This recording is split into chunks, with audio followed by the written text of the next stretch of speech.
Welcome to 17 Strong. Victories don't come by accident. Here's your host, Steve Teixeira.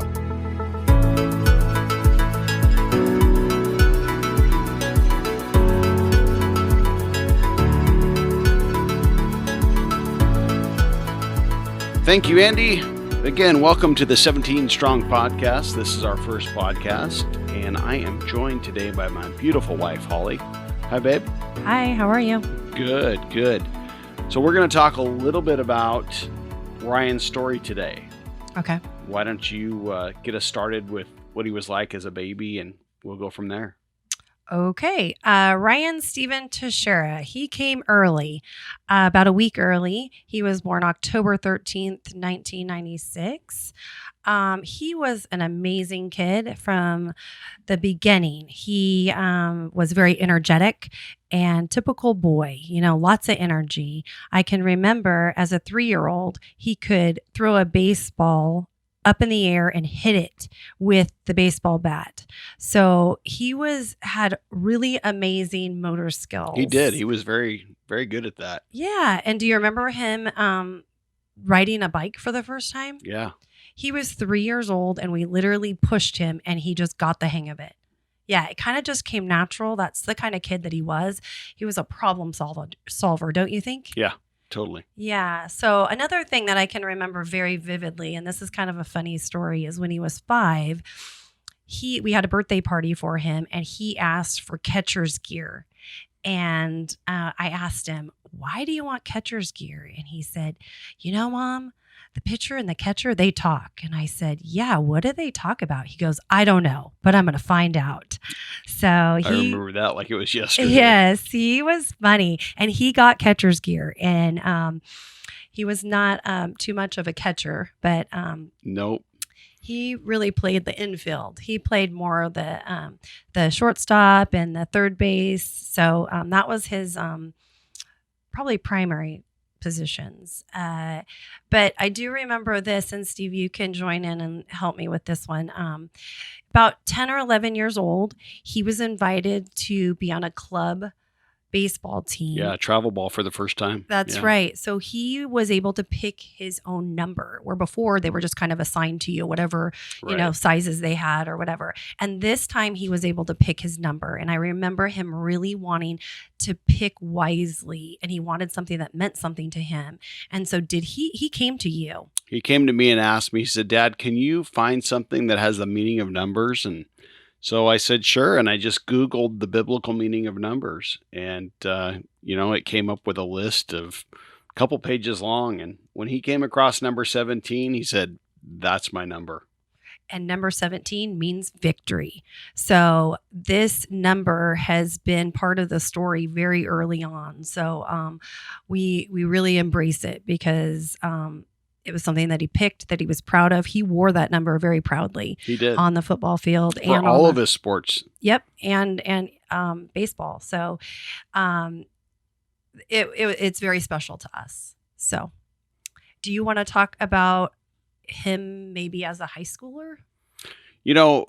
As Ryan became the competitive athlete that he was, his passion was in everything that he did. He never did anything halfway. He went all in, whether it was football, whether it was baseball, whether he was trying for basketball. It didn't really matter. He was all in. So it was important to us to give both of our boys every opportunity to exceed in whatever they did. And baseball, he was a natural. Playing shortstop, third base, first base, it didn't matter. He was a natural. He loved the game. He was a student of the game and everything about it. And as he approached high school, it was very apparent that he was on his way. And he varsity lettered as a freshman. Yeah. So as a freshman, That's right. He was playing varsity baseball. He had an opportunity to go up on the football team as a sophomore. When they made it to the state championship, I believe it was. That's right. And football, he was just as good at. He could have very easily had a football scholarship, and in fact, it wasn't until later on after Ryan had passed that we realized that he even got an offer to go play football at a college that he never even told us about because he just was not on his radar. It was nothing that he wanted to do. But I think the thing that strikes me the most with Ryan is the fact is how he's a team leader. He was the first one there, the last one to leave. He was an encourager for everyone. I think he loved to see others succeed. He did. More than himself. Yeah. He was very much an encourager of others, which we love to see that. Totally. And as a leader on the field, he made sure that he was the one helping everybody else or encouraging them and, being part of whatever was going on that day. And if somebody had a bad day, he was the first one there to try and pick that kid up. Yeah, he was a captain. And so I think he took that role very seriously in making sure that he encouraged people. He made sure that they felt comfortable. He was their friend. So Ryan really didn't have a lot of enemies. He knew so many people and really spoke into their lives. It was really neat. Yeah. He was the one that would lead the team prayer.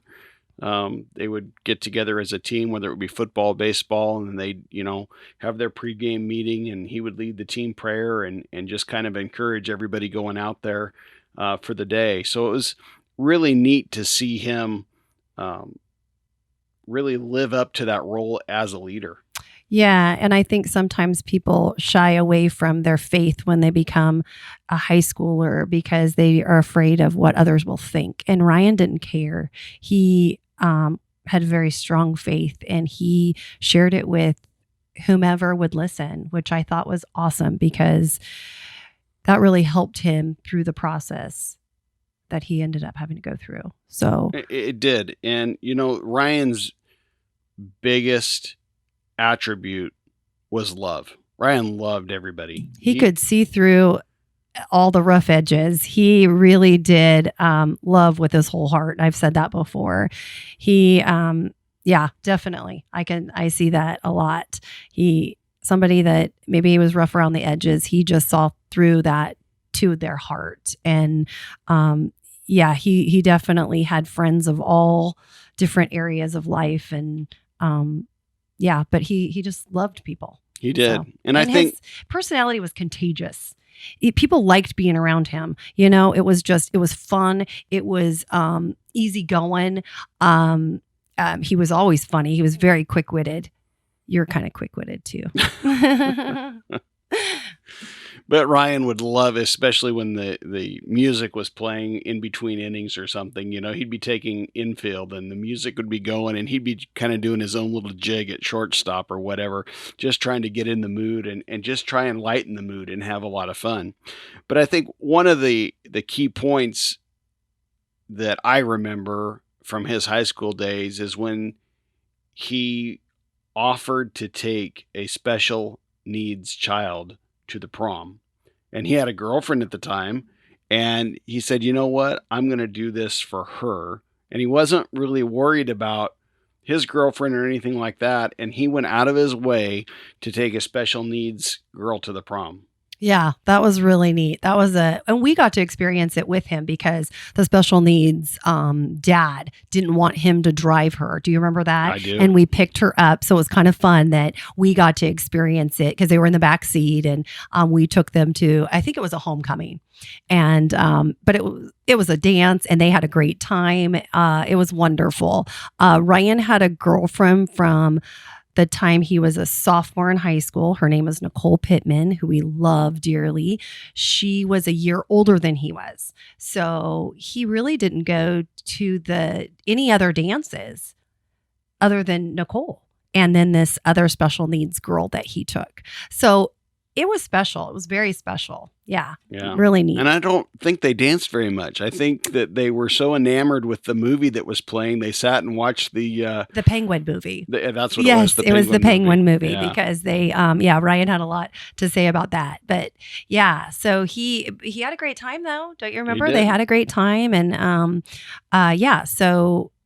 He was like that. Loved special needs. He really he loved people, period. Yeah, but he did have he had a heart for special needs kids because I can remember as a kid we would go to the convalescent homes, and he would love them kissing on him and hugging them and stuff. So that was again his nature. So yeah. Yeah, very much a people person. Yeah. And Ryan's goal throughout high school was to get that baseball scholarship at a 4-year college. He wanted to be drafted. He had his plans all laid out for him. He knew that he was going to go play in the pros for about 10 years, and he was going to come back, and he was going to be he wanted to be the head coach at Cal Poly. He wanted to take Larry Lee's job. That's right. And he had his life all mapped out. And, we, as his parents, did what we could to help him. We'd go to Arizona. We'd go pretty much all over the country for him to be able to play baseball and get seen. And when Colorado Mesa University came in the picture and we got to go there, we knew that that's where Ryan he knew that too. He got a couple other scholarship offers. He did. From a D1, I remember, and he chose the D2 because he wanted to play and he loved Colorado. Oh. The minute he got off that plane, he's like, yeah. This is it. He's like, and he throws his arms. Pole? Yep. Throws his arms out. This is it. So, he fit there. He signed that letter of intent in November of 2014. 14, yeah. And, and then that's kind of when everything started. That's about when everything started because he signed that letter of intent. We knew probably January that something was going on with him. He found something in his inner right leg, and by April 19th, he was diagnosed with a Ewing sarcoma. This was all his senior year. He was 18 years old at this time. He had signed that letter of intent, and now he had to fight this battle, this horrible battle. So his life got put on hold. I mean, really, because we had to contact the college. And what was amazing for us is so many schools would have just said, you know what, if you can't make it, you can't be here. I'm sorry. I need the roster spot. You're gone. But his school didn't do that. They said, you go take care of what you have to take care of, and you have a spot waiting for you when you get back. And that was so encouraging for us as a family, but really Ryan, because he didn't have to start all over again. He knew that his team and his teammates were going to be behind him. Now, his senior year, he was also being scouted by the MLB. He had about 3 or 4 teams looking at him. And when this diagnosis came down, they were all very gracious, and they said, you go get healthy, and we'll find you in college and pick you up in college. Yeah, exactly. I remember, I think that kid got every award imaginable. He not only got all the awards in football, I can't even remember all of them, but they were like CIF this and VIP this, or yeah. He got everything that I can think of. And the interesting thing is that he got diagnosed in the middle of his senior baseball season, right? And he was able to finish that season, which was interesting because he wasn't supposed to be able to finish the season. All but playoffs. He got pulled out just before playoffs. So he ended up with, all CIF, all league, county player of the year. I mean, it went on and on. His Letterman's jacket looks like a billboard. It looks like a trophy. It really does. It looks like, and he earned every single one of those. It was not something that, I'm feeling sorry for you and I'm going to give you this. He ended up with the athlete of the year, which was incredible honor, absolutely incredible honor that he did that. So the kid actually Ryan had a treatment, and he ended up receiving that award of the athlete of the year.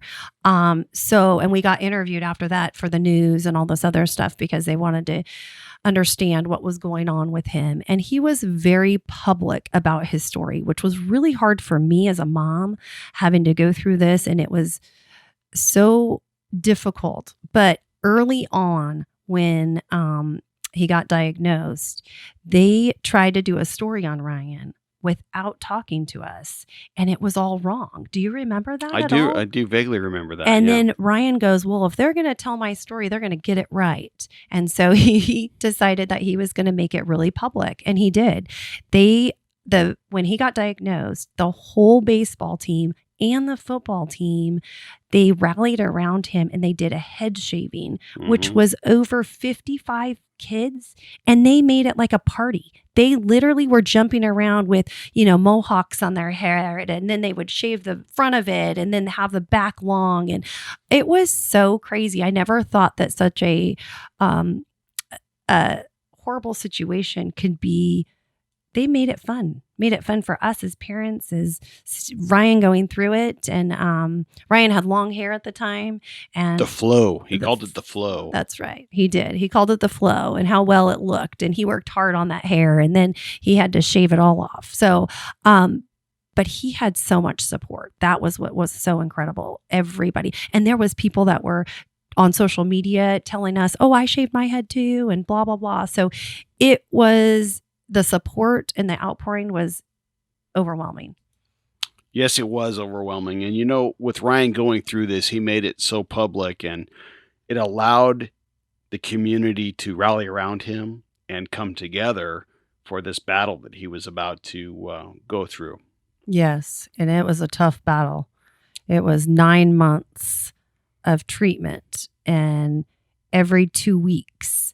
So he would be in the hospital for 5 days, get treatment, come home for 2 weeks, and then he would go back for 2 days. Yeah, we were down at UCLA Santa Monica. The treatment was amazing. The team of doctors that was around Ryan was absolutely incredible. And I remember when he first got that diagnosis, how they said it was an extremely rare cancer. And you remember what always Ryan would say? Yeah, it's a rare cancer for a rare type of guy. Yep.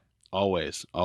Yeah. So when Ryan was diagnosed, he was allowed to pick out a Make-A-Wish trip. The social worker came to him and said, you know what, start planning your trip. Where do you want to go? What do you want to do? Yeah, that was kind of interesting to see him, because he was kind of a fly by the seat of your pants guy. And he planned where he was going, what he was going to do, who he was going with, what time of year he was going to go. There was just so much that went into it. It took him about 2 weeks to plan this and what he wanted to do. And I was overwhelmed because he really did his homework on this. So he was excited. He did. He was going to go duck hunting with the Mike Trout of duck hunting. That's what he would call it, was the Mike Trout of duck hunting, and it was called Habitat Flats. Right. But he had it all planned. He really planned it out well. And 2 weeks, a month after, that same social worker came back in and said, you don't qualify because you were diagnosed at 18 years old. And the guidelines to make a wish is you have to be diagnosed prior to your 18th birthday.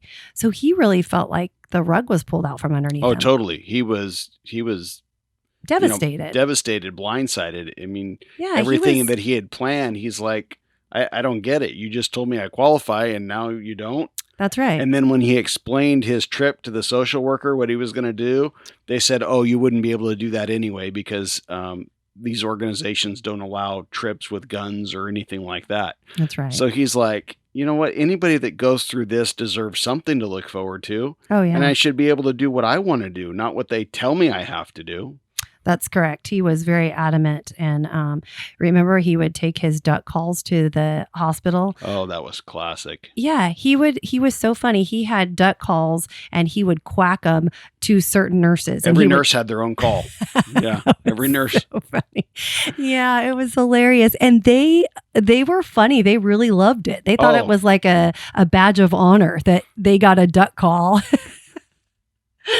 Yeah. No, he always said he never had a bad day. Even when he was going through this, he had such a positive attitude. Oh my gosh, people would come into the room and he'd say, "How you doing today?" And Ryan would say, "I'm living the dream." And Steve and I would be like, "Oh my gosh, we aren't living the dream." But that's what he would say, and he was the leader in the hospital too. He was. He was. We had doctors asking if Ryan could go talk to certain people and kids and encourage them. And we were like, we need encouragement. We're here.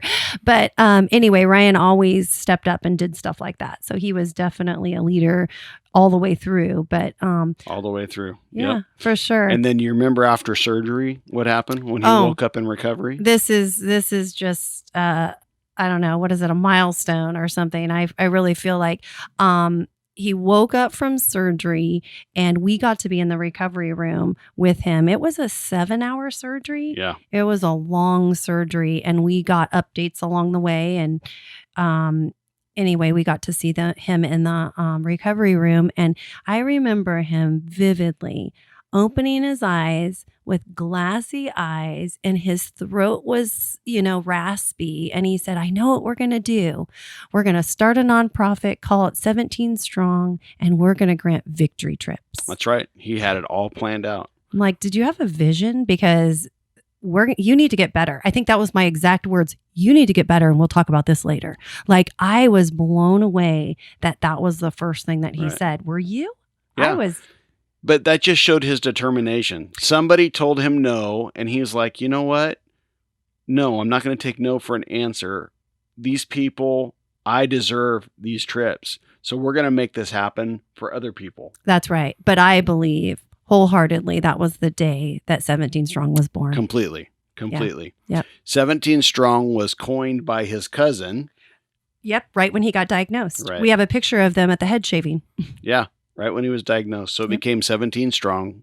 So from that moment on, Ryan said, we're going to start this nonprofit. We're going to call it 17 Strong. And we're going to grant victory trips to young adults that have battled life-threatening diseases. And we're going to send them wherever they want to go. That's right. That's exactly right. And it was nice that Charlie, his cousin, came up with that because it wasn't his mom or dad that came up with it. So it rolled, it stuck, it's super exciting. It is. And that's where we get victory trips from because 17 means victory. Right. And 17 Strong, he dreamt it up right before he woke up from that surgery. So I really believe that had to be what happened. So anyway, and I really think it's powerful that this 18-year-old came up with something so brilliant, all on his own. Yeah. No direction from me or you. And he had no idea what this outcome would be. He had no idea what 17 Strong would be today and what was going to happen to him. Absolutely. Absolutely. So he was right at the beginning of his fight. So that is where 17 Strong was born for sure. And with that, we are going to wrap up today's podcast. We will continue next month with the continuation of Ryan's story and 17 Strong and what we've been doing. We are also going to be interviewing some of our Victory Trip recipients. That'll be fun. That will be fun. So from all of us at 17 Strong, remember, attitude is everything, and have a blessed day. You've been listening to 17 Strong. Victories don't come by accident. To be part of the show, make a donation, or request more information, go to 17strong.org. That's SEVENTEEN strong.org.